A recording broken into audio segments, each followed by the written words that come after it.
yuridu wa bikumul yusra. Allah itu menghendaki mudah. Itu kalau kita maknani itu gampang. Misalnya begini. Ya ini yang ada nyata dalam sejarah.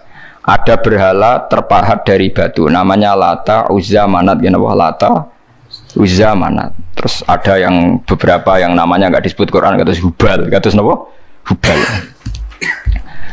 Oleh orang-orang kafir jahiliyah, Lata itu disembah, dikatakan Tuhan. Uzza juga dikatakan apa? Tuhan. Itu kata Allah. In hiya illa asmaun samaitumuha antum wa abaukum, itu hanya nama yang kamu ciptakan. Makanya Allah ngendikan kalau barang tidak benar kaburos kalimatan takhruju min afwahim. Niki rungokno nggih kanca-kanca terutama sing hafal Quran nggih. Misalnya aku darani Mustofa iku ganteng, Mustofa iku sugih. Itu namanya kalimat yang keluar dari mulut saya, tapi hakikatnya kan tidak ada. Nyatane ora ganteng, nyatane ora sugih. Tapi ini menjadi kalimat karena kadung keluar dari mulut.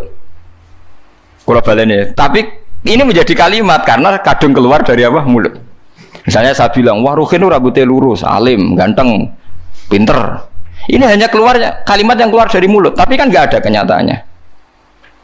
Nah, ketika orang kafir bilang berhala itu Tuhan, itu kalimat yang keluar dari mulut. Nah, kalau hakikatnya ya batu bukan Tuhan, hakikatnya itu batu. Berarti namane pangeran Lata Uzza itu batu apa pangeran? Batu. Nah, makanya kalau Allah mengkritik orang kafir, misalnya Allah dikatakan punya anak, Yesus itu Tuhan. Ngendikane Allah napa kaburas kalimatan takhruju min afwahim. Sungguh kalimat itu satu kalimat yang salah, tapi yang kadung keluar dari mulut mereka. Jadi nomor dua, ada kalimat yang memang benar. Berarti saya mengatakan 1 ditambah 1 2, 2 tambah 2 4. Lah itu baru hak karena nyata. Dikatakan apa enggak dikatakan ya tetap 2 ditambah 2 4. Sama dengan la ilaha illallah. Jadi la ilaha illallah itu sudah wujud sebelum sedunia ngaku la ilaha illallah itu sudah ada apa belum? Kalau bedai. Sebelum ada orang Islam di seluruh dunia, Allah satu itu sudah wujud belum? Sudah. Kenyataan ini sudah ada belum? Sudah. Lah berhubung sudah kadung ada, kita hanya menyaksikan asyhadu, saya bersaksi, a'lamu, saya tahu. Karena sudah ada, makanya disebut fa'lam annahu la ilaha illallah. Wong sudah ada, kita tinggal tahu, tinggal bersaksi. Nah, kalau yang tidak ada itu mbok dikatakan pun tetap tidak ada, itu hanya jadi kalimat yang keluar dari mulut, wong barangnya tidak ada. Itu disebut apa? Kaburas kalimatan takhruju min afwahim iyaquluna illa kadziba. Jadi kalimatnya itu ada, tapi fakta yang ditunjuk kalimat itu tidak ada. Faham ya lah. Mulanya ciri utama agama itu kul ja'al haqqu wa zahaqal batil. Barang hak itu pasti ada, yaitu Allah. Barang batil ya pasti tidak ada. Pangeran telu itu tidak ada. Watu jadi pangeran itu ora ono. Santet ngasari ndadekno aku mati ku ora ono. Mulane kula nek santet wong ora tau ndonga tolak santet. Wong cara kula santet mboten enten. Nah, percaya jajal kok sing mati ra kowe, paham gitu. Dini gitu. Memang enggak ada. Lho soal misalnya tapi wonten Gusti yang mati ana dome ning wetenge ngene. Ya sing ana dom. Iku jenenge ora santet biasa wedok. Lah nek mati kena santet itu biasa kepelides truk ya mati. Kena virus. Cara kula dipanteni santet itu malah lambat, kadang 3 dina lagi mati, cas pleng truk. Cas pleng pesawat. Jadi ini gue yang paling angel nih gue bab tauhid. Sebenarnya tauhid itu gampang, buatan jelimet. Makanya Allah melatih kita yuridu wa bikumul yusra. Andekan manusia seluruh dunia dipoling untuk melihat Lata dan Uzza, itu apa? Gak usah ada orang Islam, gak ada orang kafir, gak usah intervensi. Pasti mereka jawab itu batu. Andekan Isa Yesus itu dipampang di dunia, orang poling, orang Islam kafir, gak ada intervensi. Pasti akan bilang itu manusia. Paham ya? Tapi lewat rekayasa dicitrakan itu Tuhan. Lata Uzza dicitrakan itu Tuhan. Nah, itu disebut wa makaru wa makarawa. Jadi dimakru. Dia didesain sedemikian rupa. Misalnya di Yunani itu orang kalau bilang Tuhan itu akal, makanya bilang logos. Log itu logos. Tuhan itu arot. Niki rungono aja sampai salah, nak salah kafir sampean. Tuhan itu arot, Tuhan itu sifat. Jadi Tuhan itu tidak ada zatnya. Kemudian logos ini nempel di Yesus kata orang Kristen, sehingga logos logika akal. Makanya kalau orang filsafat darani Tuhan itu akal satu, akal dua, akal tiga, akal. Makanya disebut logi, ideologi log. Nah, pertanyaannya kemudian saat Allah itu arad, Allah itu log, kemudian belum ada tempatnya, Allah bergentayangan di mana? Sebelum Yesus ada terus lalu Allah bersemayam di mana? Terus ada orang Majusi bersemayam di api. Nanti yang orang kafir jahiliyah bersemayam di arca-arca itu. Yang orang kuno Majusi di mana, di gunung apa? Mungkin orang Sugihan di Gunung Kawi macam-macam itu terus. Wah, itu kan terus jadi repot. Repotnya adalah kalau sifat itu harus nempel di dat dan datnya mana nggak jelas. Itu satu. Nomor dua, sifat itu sama mausuf itu mesti dulu mausufnya. Nah, makanya kata ahli ilmu kalam, jangan pernah kamu mengatakan Tuhan itu sifat. Kalau Tuhan sifat nanti butuh nempel nopo. Zat. Makanya terus kita diajari walillahil asmaul husna. Allah itu zat. Kemudian pada zat ini ada asmaul husna. Jadi mulai dulu Allah itu al-qayyum, zat yang berdiri sendiri. Nah, ini pentingnya ngaji. Mulane wong alim-alim mesti wali. Ana wong alim ora wali, goblok-gobloke wong alim. Mergo seneng dhuwit bareng. Kudune wong alim iku wali. Mulane Imam Syafi'i ketika disebutno wali si A wali si B jare. Nak aku ora wali ning dunya ora ono wali jare. Dadi idza lam takunil ulama auliya alillah fama ala wajil ardi min waliyin. Nak ulama wis gak wali ning dunya wis ora ono napa wali. Karena hanya ulama yang bisa menjelaskan kenapa harus ada tauhid. Nah, ulama ngerti logikanya. Fa'lam annahu la ilaha illallah. Kamu tahu. Bisa diketahui itu karena barangnya sudah hak, sudah wujud. Kalau barangnya belum wujud kan tidak bisa diketahui. Misalnya begini. Berhala Lata Uzza itu yang bisa diketahui satu, bahwa itu batu. Karena batu itu wujud. Ya, batunya itu wujud. Tapi sifat ketuhanannya Lata Uzza tidak wujud. Makanya nggak bisa diketahui. Wong nggak wujud. Agar barang ra wujud kan nggak bisa nopo diketahui. Yang bisa diketahui hanya barang wujud. Makanya fa'lam annahu la ilaha illallah. Harus tahu. Tapi andai kan kita tidak tahu pun ya tetap Tuhannya Allah. Tahu atau tidak tahu. Nah, ini di sini Quran sering bilang kul aminu bihi aula untuk minu. Cek kowe iman, cek ora iman ini nggak ada pengaruhnya bagi wujudnya Allah ning zaman azali. Di kula baleni malih itu memang.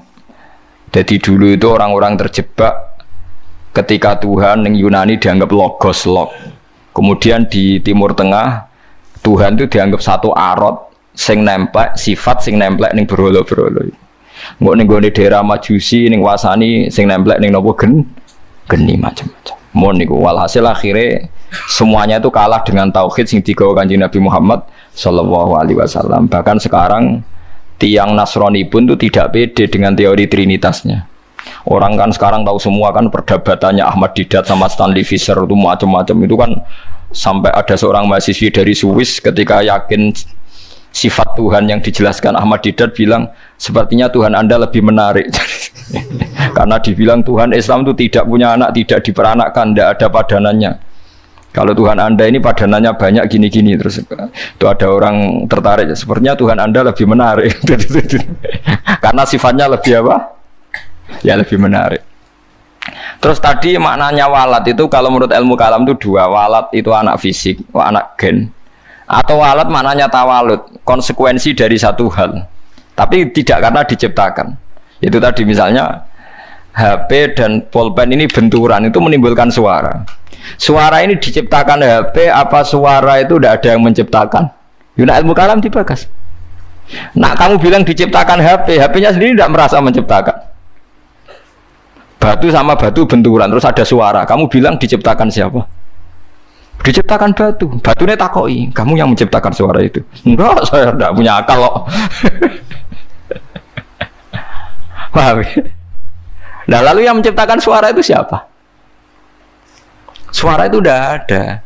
Yang ada itu kamu dengar suara. Soalnya kupingem darani ngono iku suara. Tapi nak cara akal darani sing ngono apa ya watu. Watune apa benturan. Iki cara ilmu kalam. Lah suarane piye kupingku krungu suara. Ya sudah begitu aja dah. Jangan sampai kamu menganggap kejadian alam ini kebetulan. Itu gue yang melukai tauhid. Semua alam raya ini diciptakan secara sengaja dengan irodah oleh Allah Subhanahu wa Ta'ala. Jadi lam yatawallat min wujudihi syai'un. Jangan sampai kamu berkeyakinan setelah Allah wujud otomatis makhluknya wujud. Berarti wujudnya makhluk tanpa kehendak Allah. Itu keliru. Itu ya termasuk tawalud. Kalau kamu meyakini begitu berarti terjadi keyakinan apa? Tawalud. Setelah ada Allah otomatis makhluknya ada. Itu ya dosa besar. Kafir. Karena cuma dosa besar tapi apa? Kafir. Mulane paling angel nggih. Mulane tapi gini kula suwun nak sing seneng rabi ya rabi, nak seneng mangan gini apa? Mangan. Setan niku paling mangkel iku mbek wong mangan atau wong rabi sing nglawan setan. Mergo sakwise tauhid iki sukses iki dawuh Kanjeng Nabi kula mboten gawe-gawe. Sing nyelametno manusa iku al istirwah bil mubahat, menikmati barang mubah. Dadi wong nek wis usul ning pangeran ditakoki kowe sing gawe sapa? Ya pangeran. Hadhil jibal sapa sing gawe? Allah. Wis terus sesuai setan utakok, faman khalaqallaha. Terus Allah dhewe asal usule iku endi? Ngendikane Nabi nak wis pertanyaan faman khalaqallaha, to Allah sendiri itu asal usulnya gimana? Saat wujud itu bersama siapa? Terus pas dhewean iku piye? Falyantahi, maka kamu harus berhenti. Kula sebagai wong alim sing saged ngaji ya sering was-was ngoten. Biasanya tak tinggal gamel mie, kalau ngerdalu tak tinggal gamel mie. Baru yang ngemil terus gawe kopi Nescafe kan. Tak tinggal lihat TV ya, TV film-film sing lucu-lucu. Setane mesti ngenteni badhe godho tak tinggal itu. Mulane delok TV wong alim iku luwih ibadah timbang salate ruhin, paham. Kula niku nganti kadang delok iki luwih cilik-cilik mulai masak sampai nopo. Wah sing lucu-lucu. Lah bojo kula nganti niteni, greges wae lho TV mesti lucu-lucu. Mulai koboi kampung sampai wong sing lucu. Nggih perkara nek setan wis was-was niku terus tok ndi-ndi. Nak kabeh sing gawe awal sok Allah iku piye? Sok ben iku piye? Nak ning swarga selawase iku opo wae? Masa men kelon sing dhewe. Sale ning neraka selawase yo opo wae? Tinggal delok TV. Dadi setane kan ape nggodho ngenteni gawe was-was. Dok TV ngopi, bari gores mangan ben lesuk ben wara kena suara kepengin ngantuk. Akhire setane kan waduh digodho kok ngantuk. Areku tak tinggal turu, malah kaku ati setane ape digodho kok wong apa? Turu. Tangi turu wis ngopi meneh. Jebule kopi ku enak. Lane wong alim muni kopi ku enak iku ibadah. Mergo nglawan was-wase napa? Was-wase setan. Jadi nganti ana wong duwe keyakinan wahdatil wujud itu perkarane ngoten niku. Meyakini Allah berlebihan, Allah dianggap lok. Berhubung Allah lok manggon ning setiap wong. Sehingga wong di kekuatan abadi. Buktine wong ning swarga abadi, ning neraka abadi. Nek ono di kekuatan Tuhan wong iso abadi. Suwe-suwe bayangno sifate Allah roh sing nemplek ning manusa. Suwe-suwe dadi manunggaling kawula napa Gusti. Lah iku mergo diterus-terusno. Ajane ra usah ngono. Tinggal ngopi terus ngeloni bojomu nak pas gelem ya wis wong gelem ya tepak-tepakan tapi iku ibadah nglalekno. Nak kula seringe tak tinggal delok TV sing sering kula tapi aja tiru nak ke makame kados kula ora apa-apa tak tinggal delok kula delok TV sering guyu ora perkara guyu film perkara kapok kayak ngenteni ape godho ya agak ora ilmune ulama dan itu musalsal sanad saya itu musalsal makanya Kanjeng Nabi itu sering guyon. Dan itu wasiatnya Nabi, nak pertanyaannya setan wis ngono falyantahi, mongko lereni. Ya lereni dengan berbagai cara. Bahwa Dewa Muzali, pokoknya bil mubahat. Lah, gara-gara teori ini wong-wong zuhud sing wusul akhirnya ngalalno alat musik sing dilawan wong fikih. Ayo Habib-habib sing terkenal sing alim-alim sing main gitar kayak kata. Nggih mboten. Sing nentang Habib-habib sing anti yo kata. Wong alim sing main gitar kayak kata, sing nentang kayak kata. Ya mereka nak pas usul wong itu kadang terus nyanyi-nyanyi nasid. Mulane Imriti ora kitab kuno. Imriti nak nyontokno wong usul fa usribat makna dhamiris syahani. Fa uribat bilhani bil alhan. Alhanu nyanyian, khan iku nagomatil autar. Dadi nyanyian sing nganggo napa? Gitar. Tapi wis sarop, asarop wis senenge mbek pangeran wis menyatu, akhirnya isek akhirnya nyanyi. Nyanyi gak sadar nganggo alat musik terus suwe-suwe dadi gerakan Jalaluddin apa Arumi suwe-suwe ning Indonesia dadi marawis nih lho mboten iki ana silsilah tapi kowe ngukumi halal ya ora iso harus diamuk wong fikih ngarani alat malahi alha an dzikrillah nglalekno pangeran Lah lucune sing ngaramno iku ilinge pangeran tenanan yo nak ngrungokno musik. Ayo wong sing seneng nabi, nasitan sing nganggo terbang nganggo orjen nangis nondi. Nganggo torjan, nganggo orjen kan. Cuma kiai ku mau nganggo orjen dhewe tapi nak ngrungokno. Gelem. Kabeh kiai nyetel opik tapi nak kon ngalah lo gak gelem. Tapi kon ra nyetel. Yo ora gelem.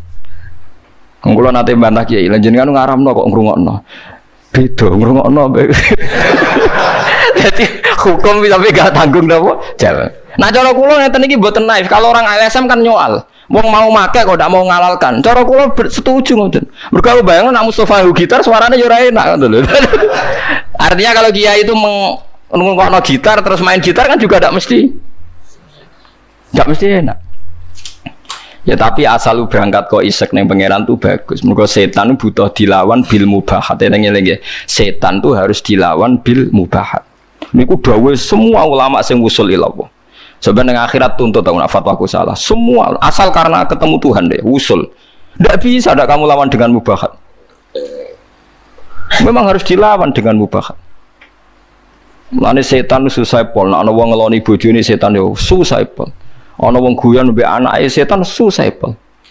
Karena ini menikmati barang mubah. Qul bi fadlillah bi rahmati fa bidzalika falyafrahu. Lah setan kepingine wong was-was. Menanyakan keabsahan eksistensi Tuhan.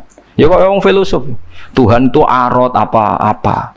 Lalu Tuhan saat sendiri itu bersama siapa? Terus alam yang sekarang yang wujud itu skenario Tuhan apa skenario setan? Skenario Tuhan. Kalau skenario Tuhan kok tidak baik semua ada jeleknya. Jangan-jangan setan yang menang karena banyak jeleknya. Enggak, setan nanti juga kalah. Kok tidak dikalahkan sekarang saja toh biar cepat dunia baik gitu. Nyoal terus. Gue nak daripada seruat ngono, tinggal ngopi, delok TV, tinggal setannya kan ngenteni kan apa nggoda. Delok TV ngantuk kesel turu. Setannya ngenteni kan, ya ngantuk juga kan nanti suatu. Ngene itu kan. Nah, mulane kabeh ulama niku sepakat untuk ngelawan setan niku wong kon istirwah bil mubahat. Harus menikmati barang-barang sing dihalalno Allah Subhanahu wa taala. Mulane akeh wong dadi wali mergo turu ki kathah, mergo marung ki kathah. Marung-marung jajan ya. Kalau kan ada cerita tentang mriki. Jadi Abu Yazid itu saking pedenya ahli jannah itu dia tanya sama Allah, ya Allah, teman saya di surga itu siapa? Kata makanya dijawab si A. Ini cerita sama ndak harus percaya ndak Quran hadis, tapi saya percaya. Barang ternyata orang itu penggaweane warung di warung-warung agak nggak bener. Serengane marung. Ketika orang itu hanya satu itu Abu Yazid balik kanan, wah mimpi saya salah, masa calon teman saya di surga ke orang kayak gitu. Penggaweane marung di warung. Bareng tiang-tiang mabuk nih. Tapi dia minum air putih. Terus ketika Abu Yazid berbalik itu orang itu bilang, ya Abu Yazid, iya saya teman kamu di surga. Padahal gak dibilangin. Akhirnya Abu Yazid sadar, wah ini wong kelas tenan. Sayangnya beliau bilang gini, ya Abu Yazid, separuh orang yang biasa minum minuman memabukkan itu sudah saya tobatkan, separuh lagi tugas kamu. Ini yang masih minum ya. Abu Yazid kan wali resmi biasa ngaji kan, gak wali lapangan kan pusing. Ya Abu Yazid akhirnya matur sama Tuhan, ya Allah, bihaki saya ini wali engkau, siapa saja melihat wajah saya harus dapat hidayah. So Abu Yazid ketok melete, seluruh temanmu yang masih mabuk suruh melihat wajah saya. Nanti pasti menjadi tobat. Terus umatnya dibilangi, hei teman-temanku lihat wajahnya Abu Yazid. Terus melihat wajahnya langsung semuanya nopo tobat. Itu melawan mubahat. Semua wali itu pasti mengalami gitu. Makanya Jalaluddin Ar-Rumi itu masyhur penggaweane nari sampai saat ini jadi tari marawis itu awal-awalnya sinten? Jalaluddin sinten? Ar-Rumi. Sama nak roh sama ceritane Kanjeng Nabi senengane iku garisi lemah. Ya kayak sahabat kadang tak kok ewan apa ya Rasulullah, ya apa ya gini. Banyak ulama. Yaitu biasanya untuk melawan setan itu harus disibukkan apa? Bil mubahat. Karena kalau Anda melogika Tuhan berlebihan jadi filosof, jadi macam-macam, terus lama-lama setan tanya, "Faman khalaqa?" Lalu Allah sendiri asal usulnya gimana? Nah, kalau sudah begitu harus kamu lawan falyantahi. Bilang apa? Rabbi a'udzubika min hamazatis syayatin wa a'udzubika rabbi ayyah turun. Paham gitu. Terus kula suwun mbok jenengan mulai sakniki nek sing seneng jajan nggih jajan mawon. Nek lagi rukun mbek bojo nggih jagungan mawon. Lagi tukaran nggih nikmati tukarane. Alhamdulillah bojo kula kok ngamuk. Wis kudu disyukuri. Baru kayak bojo ngamuk kula mikir carane ndamekno bojo, tapi kan enggak memperdengarkan setan kan. Tidak bergelut dengan teologi tapi bergelut dengan harga napa di diri. Kalau teologi sekali salah kan swarga napa? Swarga napa? Neraka. Dadi nganti ana aliran wahdatil wujud, manunggaling kawula Gusti wong kesuwen GR gede rumangsa parek pangeran. Terus pangeran dianggap bersemayam di dirinya masing-masing. Akhirnya duwe keyakinan manunggaling kawula napa Gusti disebut wahdatil apa wujud.